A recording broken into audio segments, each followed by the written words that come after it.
তো গতকাল ছিল আমার জন্মদিন। তো জন্মদিনে মায়ের বাড়ি গিয়েছিলাম। আজকের দিনটাতে খুব স্পেশাল স্পেশাল মনে হয় নিজেকে।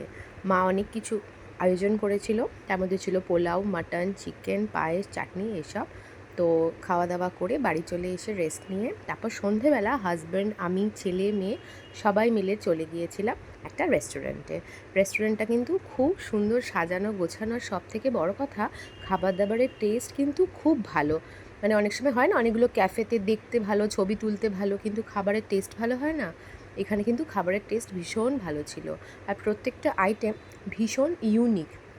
এরা নিজেরাই বলছে যে এদের খাবারগুলো কিন্তু ছিল ফিউশন ফুড।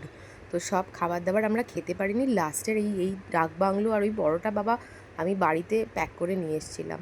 আর এটা দেখুন কি ভালো আইসক্রিমটা, দারুণ দারুণ খেতেও ছিল। এটা ম্যাঙ্গো আইসক্রিম পুলক, ভীষণ টেস্টি।